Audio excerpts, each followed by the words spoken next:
you getting any reps with the ones at any point?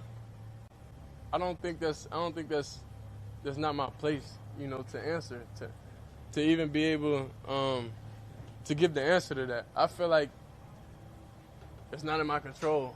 So I'm not even going to think about that or have that even in my thought process of why it is. Like, it's a lot of people that want to have the opportunity to be at this level, and I'm here, and I'm thankful to have the opportunity. So whenever that is, it is.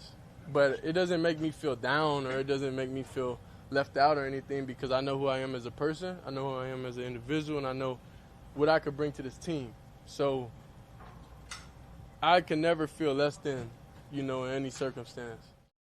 All right, man. So you seen Shador Sanders speak on, not getting first team reps again, limited reps, and first team reps are very critical. It's very important, and to pretty much being a starting quarterback, working with the ones, the reps, working against the ones, and working with the ones. It's not a lot of reps to go around, especially when you get outside of training camp. When you get into the regular season, if you're the third quarterback or second quarterback, you're virtually getting no reps unless the starting quarterback get injured. But it's just instability at top in Cleveland. It's always been instability when it comes to quarterbacks, whether it was Tim Couch or Ty Detmer or whoever been the quarterback there, Baker Mayfield. It's been stability, and him and his father plan to try to orchestrate him to get to certain places and where they will and won't play. In the NFL, you can't blame him when you got places like Cleveland, who had bad luck and been a quarterback graveyard, to try to get your son to the best place. I mean, John Elway his father was able to orchestrate it, but he could have went and played baseball. You know what I'm saying? Then he refused to go to the Colts. I mean, you continue to go on with Archie Manning and the Chargers. I mean, ultimately that worked out very, very well for both men. And if Eli would have went to the Chargers, I mean, he would have had a worse career than Phillip Rivers. Phillip Rivers would have went to the Giants, or the Roethlisberger went to the Giants. They win 2, 3, 4 Super Bowls, in my opinion. But organizations can kill it. They can kill you.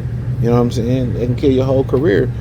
And what happened was they tried to manipulate the draft. And NFL, if they look deep enough into that case, the Sanders would have a case for collusion. The Sanders would have a case, for manipulation and what they did to him. And people will see how fixed the draft is. They told them, that not to draft him. And they was like, okay, Cleveland, you could draft him in the 5th round. Go to the one place that he didn't want to go. That's on top of his list. So if you don't believe me, look at the Lamar collusion. That was Lamar, Russell Wilson, and it was another quarterback that was a black quarterback trying to get his money. And they had an issue, Blake Bortles never had to beg for his money after having one solid playoff run and melting down in the second half versus the Patriots in the AFC Championship game. But here's Lamar got to beg for his money. Here is, Shador Sanders can't manipulate the draft like a John Elway, like a Archie Manning. And his father is more accomplished than both of those fathers.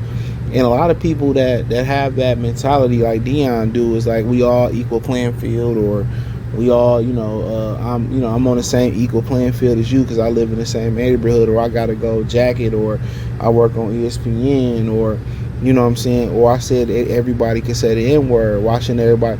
They be thinking,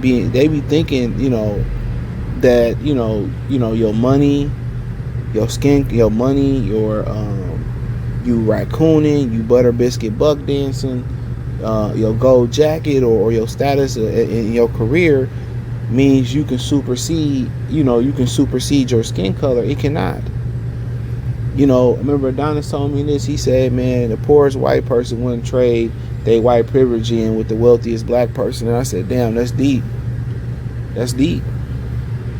And Deion learned the hard way. And some people never grasp that in their whole life. And when they grasp it, it's too late. When they grasp that aspect of it, it's too late. It's too late. You can sit at the table with them, but you can never own the table. You can sit in the house with them, but you can never own the house. You can never be the CEO. It's like Goodfellas. Why wasn't Henry a made man? Because he was mulatto. That's why he wasn't the made man. And the reason why Joe Pesci got killed, because he killed the made man. He was a, you know what I'm saying? That's the reason why. And, you know, Dion found out the hard way. You know, your money, your status, you know, you buffooning and cooning out there, you not them. You not like them. You not like them. And he found that out the hard way. You know, some of us in life is able to catch on faster than others. Some of us is on the late freight when it come to that. You know, me personally, I understood that a long time ago. You know, you can be good friends with different people, but, you know, your place is your place. It's like you capping out at a job. I can't make no more than $50 an hour. You know what I'm saying? No matter if I go beyond the call of duty and build another building, I can't go past that. And that's what it's like. A lot of these celebrities kiki and chuck and jive with them for opportunities, but you got to understand, if they give it, they can take it. So a lot of these guys, a lot of people, you know, in Hollywood, I say this, in the sports and entertainment business, they're not happy individuals because they don't control their own destiny. And I tell regular folk, regular people out here every day, you know, if you have the ability to, you know, not be owned and not pretty much be blackmailed or white-mailed or, you know, by people, I mean, you're in a great position. You don't understand the freedom that you got. It's a lot of rich slaves out here. It's a lot of wealthy slaves out here. Is they say yes. When they say, if they say no, when they supposed to say yes, they can destroy everything that they built. If they say go right and you go straight, or you go left, they can destroy everything that you built. They can destroy your absolute reputation. And some people, they play with that line, that thin line, and they find out to get back in their place. And some people, you know, get tired and they go to the whole other side of the line, and they end up losing everything and destroying their reputation. They end up going to the upper room.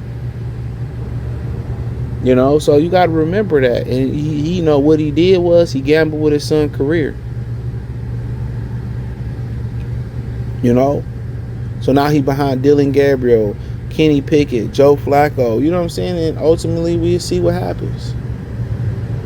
It might be a great story. It might make it a better story. He might end up out the league. He might not get a shot in the league based on what Dion did. They always like to hold the strongest slave or the most prestigious slave up and break him in front of everybody. But he handled that question with class.